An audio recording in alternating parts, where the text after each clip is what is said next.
नमस्कार। आप देखना शुरू कर चुके हैं कैपिटल टीवी बिहार और मैं आपके साथ सरोज सिंह। लोकसभा चुनाव की आहट अब साफ साफ सुनाई पड़ रही है। तो जब ये सुनाई पड़ रही है साफ साफ, तो उसके साथ होता क्या है, एक चर्चा शुरू हो जाती है कि जो रणभूमि सजने वाली है उसमें कौन कौन से घोड़े दौड़ने वाले हैं। कई घोड़े बैठ तो नहीं जाएंगे, कुछ घोड़ों का रंगछेद तो नहीं बदल दिया जाएगा। तरह तरह की चर्चा है। बैठकों का दौर भी जारी है। आप जान ही रहे हैं कि इंडिया अलायंस की बैठक चल रही है। भाजपा भी अपने स्तर से बहुत सारी बैठकें कर रही है। तो आज के इस प्रोग्राम में हम ये जानने और समझने की कोशिश करेंगे कि जो 24 की जंग है उसके लिए भाजपा ने अपने किन किन घोड़ों को तैयार किया है और किन किन घोड़ों को बैठ जाने की सलाह दी है। मतलब साफ है कि किस किस मौजूदा सांसदों का टिकट कटने वाला है और किस नए चेहरे पर भाजपा अपना दाव लगाएगी ताकि 24 की जंग में उसको 100% सफलता मिल सके।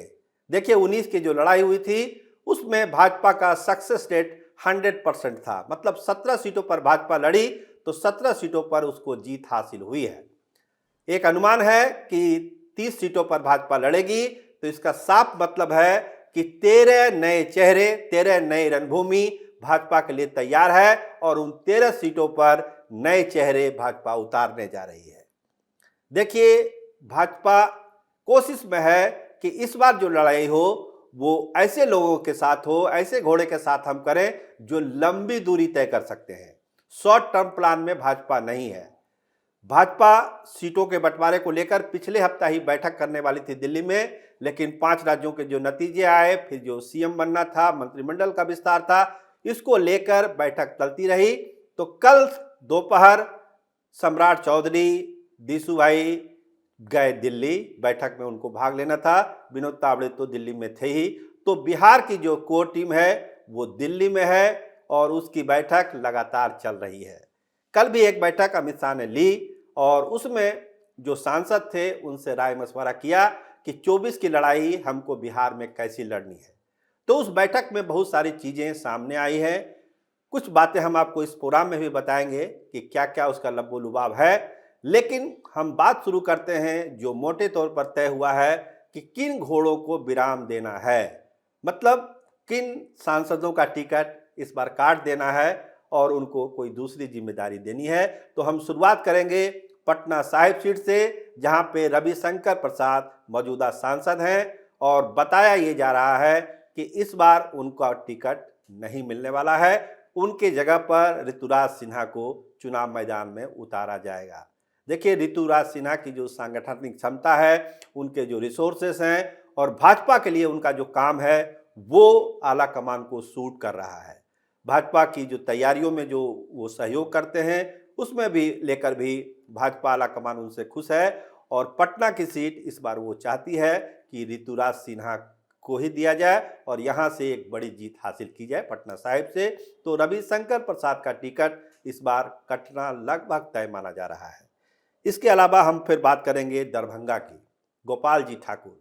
देखिए, काफ़ी बड़े अंतर से उन्होंने चुनाव जीता था, लेकिन पिछले 5 साल में जो फीडबैक पार्टी को मिला है, देखिए भाजपा अपने स्तर से 3 सर्वे करा चुकी है। हम आपको बताते हैं 3 सर्वे भाजपा अलग अलग एजेंसियों से करा चुकी है। इसके अलावा जो पार्टी की जो आंतरिक सर्वे होता है, संघ अपने हिसाब से जो चीज़ें फीडबैक देता है, सबको कंपाइल किया जा रहा है दिल्ली में बैठ के। उसके आधार पर एक निर्णय भाजपा ले रही है कि किस घोड़े को मैदान में उतारना है। तो गोपाल जी ठाकुर को लेके ये कहा जा रहा है कि फीडबैक जो पहुंचा है दिल्ली तक वो ठीक ठाक नहीं है और हो सकता है कि इस बार उनको चुनावी अखाड़े में नहीं उतारा जाएगा। इसके अलावा आइए शिवहर सीट पर रामा देवी, इनको लेकर भी कहा जा रहा है कि इस बार उनको वहां से चुनाव नहीं लड़ा जा सकता है, या तो इनका क्षेत्र बदला जाएगा, उनका टिकट ही काट दिया जाएगा। ये एक तैयारी भाजपा कर रही है। तो शिवहर में कोई नया चेहरा ही चुनाव लड़ेगा, इसकी संभावना बहुत ही ज्यादा है। आइए सासाराम, छेदी पासवान, कहा जा रहा है कि इस बार छेदी पासवान की दाल नहीं गलेगी सासाराम में और भाजपा एक नया चेहरा लाएगी। वो चेहरा कोई भी हो सकता है। देखिए, ललन पासवान लगे हुए हैं, ललन पासवान पूरी कोशिश कर रहे हैं कि इस बार सासाराम से वो चुनाव लड़ें और जीत के दिल्ली जाएं, लेकिन छेदी पासवान को लेकर जो खबरें हैं वो ये है कि उनको लेकर आला कमान में थोड़ा सा किंतु परंतु है।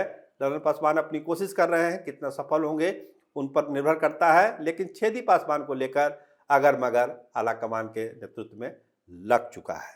इसके अलावा आर के सिंह, अच्छा काम, अच्छा परफॉर्मेंस, लेकिन वो कहते हैं एक परसेप्शन बन जाना कि ठीक नहीं रहेगा।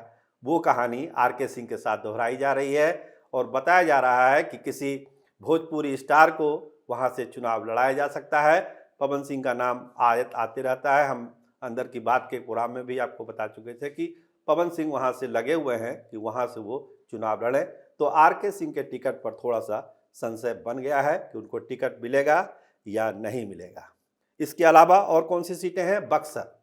बक्सर में अश्विनी चौबे का टिकट कटना लगभग तय हो चुका है कि इस बार उम्र के लिहाज से उनको टिकट नहीं दिया जाए और मनोज तिवारी को वहां से चुनाव मैदान में उतारा जाए। भाजपा ये कोशिश कर रही है कि मनोज तिवारी के बहाने उत्तर प्रदेश के आसपास इलाके में, यूपी के आसपास के इलाके में भी प्रभाव बनाया जाए, उसका प्रभाव पड़ेगा और बक्सर के सीट पर तो मजबूती से चुनाव लड़ा ही जा सकता है मनोज तिवारी को लेकर। तो ये कुछ सीटें हैं जिस पर चल रही है काम।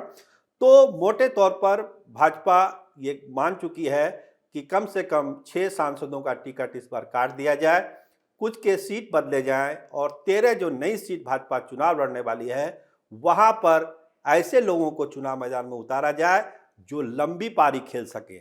एक चुनाव, 2 चुनाव को लेकर भाजपा नहीं सोच रही है, वो अगले 20 साल का प्लान बना के चल रही है कि जो घोड़े वो दौड़ाएं लोकसभा की रणभूमि में, वो अगले 20-25 साल तक के लिए एक ऐसी मजबूत नींव तैयार कर दे भाजपा के लिए कि भाजपा को फिर सोचना नहीं पड़े कि लोकसभा का चुनाव वो कैसे जीतेगी। तो तैयारी बहुत है, सर्वे रिपोर्ट का अध्ययन किया जा रहा है, फीडबैक मंगाया जा रहा है, संघ का अपना सर्वे है, पार्टी का अपना सर्वे है और जो प्रोफेशनल एजेंसियां हैं वो भी अपने हिसाब से सर्वे करके भाजपा आला कमान को दे चुकी है। और कल जो बैठक अमित शाह ने ली है भाजपा सांसदों को, उसमें मोटे तौर पर बहुत चीज़ों को साफ कर दिया गया है कि 24 का चुनाव भाजपा बिहार में कैसे लड़ने वाली है, किन घोड़ों के साथ लड़ने वाली है और किन घोड़ों को दूसरे रण क्षेत्र में उतारा जाएगा और जो 13 नई सीटें हैं उस पर कौन नया घोड़ा चुनावी मैदान में उतरेगा। तो भाजपा अपने हिसाब से मुकम्मल तैयारी कर रही है। आने वाले दिनों में कुछ सीटों का ऐलान भी हो सकता है, ऐसे हमारे सोर्स बताते हैं। तो हमारा प्रोग्राम आपको कैसा लगता है हमको जरूर बताएं ताकि हम अपने प्रोग्राम में भी सुधार कर सकें और आपकी जो जिज्ञासा है उसको भी दूर कर सकें। जरूर देखिए कैपिटल टीवी बिहार, लाइक करिए, सब्सक्राइब करिए। धन्यवाद, नमस्कार।